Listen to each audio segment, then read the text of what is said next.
ကဲချင်းကြီးကိုအားလုံးပဲမင်္ဂလာပါဗျဟုတ်ကဲ့ပါကျွန်တော် TikTok ကိုကြည့်ရှုစောင့်မျှော်နေကြတဲ့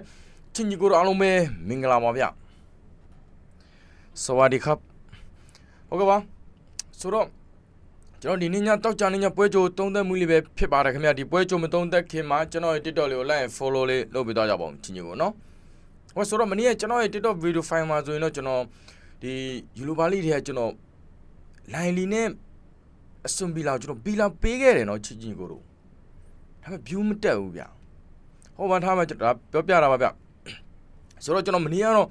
ကျွန်တော်မနေ့က9နာရီရဲ့ည2နာရီလောက်ထိကျွန်တော်ပေးခဲ့တဲ့ပွဲစဉ်တွေ6ပွဲလောက်ရှိမယ်ချင်းကြီးကိုနော်9ပွဲလောက်အောင်တယ်ချင်းကြီးကိုတချို့ပွဲစဉ်လေးဆိုရင်2သီးလောက်စားရတယ်ချင်းကြီးကို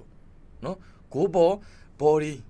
ကိုအောက် body 2သီးလောက်စားတဲ့ပွဲလေအများကြီးပါတယ်ချင်းကြီးကိုနော်ဟုတ်ကဲ့ပါကျွန်တော်ရဲ့ Telegram ကိုမ join ရင်ချင်းကို join ထားလို့ရပါတယ်ဗျနော်ပုံမှန် link လေးရှိပါတယ်ကိုဆို sport channel ဆိုပြီးတော့ YouTube မှာလည်းတင်ပေးထားပါတယ်ချင်းကြီးကိုနော်ဟုတ်ပါဆိုတော့ဒီနေ့တောက်ကြနေညနော်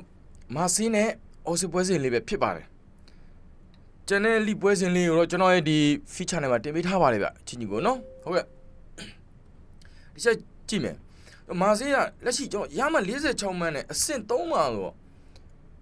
ချစ်စမ်းမိုင်းလည်းကောင်းပါတယ်46မှန်အဆင့်3မှာဒါပေမဲ့ဒီချန်ပီယံလိဝင်ကိုတော့သူရုံးခံမှာပါဒါပေမဲ့ဘယ်လိုပဲဖြစ်ဖြစ်သူချန်ပီယံလိတော့ဝင်ရောက်နိုင်ပါတယ်ဗျအချင်းကြီးကိုနော်ဟုတ်ကဲ့ဆိုတော့အော်စီကတော့လက်ရှိရမှ19မှန်နဲ့အဆင့်16မှာဆိုတော့သူ့ရဲ့အောက်မှာဆိုလို့3သိန်း4သိန်းလောက်ပဲရှိတယ်တန်စင်းဆောင်ကရုံးနေရတာချင်းကြီးကိုတော့အော်စီကနော်ဆိုတော့ကျွန်တော်ဒီနေ့လွှတ်ဆုံမှုမှာ6ချိန်မှာတော့မာစီက4ချိန်နိုင်ထားတယ်။အော်စီက2ချိန်နိုင်ထားတယ်။ဒါ2025နောက်ပိုင်းမှာပါ။ तू 3-1လား2-1 0နဲ့ပဲ तू နိုင်ခဲ့တယ်။ကျွန်တော်ဒီနေ့ဘာကိုရွေးချယ်ခြင်းလဲဆိုတော့အော်စီကိုပဲရွေးချယ်ခြင်းတယ်ချင်းကြီးကိုတို့။အကိုအောက်ကိုပဲရွေးချယ်ခြင်းတယ်ဗျ။မာစီမနိုင်ဘူးမဟုတ်နိုင်မယ်1 0 2 0ချင်းကြီးကိုတို့နော်။ကျွန်တော်ကိုအောက်ကိုပဲရွေးချယ်လိုက်မယ်ဗျ။ကျွန်တော်လည်းပဲအခုဆိုရင်တော့မာစီကတော့ body ကြောပေးထားဆိုတော့တစ်လုံး30ရှုံးလောက်ပေးထားတယ်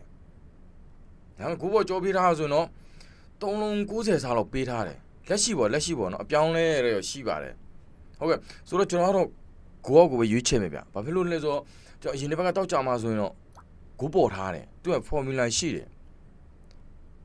ဂျာမန်ပွဲဆိုဥပမာပြောရရင်ကျွန်တော်ဂျာမန်ပွဲမှာဆိုရင်အရင်တစ်ပတ်ကဂျာမန်မွန်ဒယ်လီဂါမှာဆိုရင်တောက်ကြနေအရင်တစ်ပတ်ကပေါ့နော်ဂိုးပေါ်သွားတယ်ဒီဘက်ဂိုးအောက်ပဲချစ်ကိုတို့ဟုတ်လားမသိကျွန်တော်မမှတ်မိလို့သူ့ရဲ့ formula ပဲအရင်တစ်ပတ်ကဂိုးပေါ်ရင်ဒီတစ်ပတ်ဂိုးအောက်ပဲချစ်ကိုတို့အခုကျွန်တော်ဒီပြင်သစ်လူဆိုဒီပြင်သစ်ပွဲမှာဆိုတော့အခုအရင်တစ်ပတ်ကဂိုးပေါ်တဲ့အတွက်ကြောင့်ကျွန်တော်ဒီအောက်ကိုဂိုးအောက်ရွေးချယ်ပါတယ်ချစ်ကိုနော်ဟုတ်ကဲ့ပါအဲ့တော့ကိုဆိုရဲ့အမာခံချစ်ကိုတို့ရလက်ကောင်းနေပိုင်ဆိုင်နေမှာစီလို့ကျွန်တော်ကိုဆိုကစုမကောင်းတောင်းပေးလိုက်ပါတယ်ပဲချစ်ကိုနော်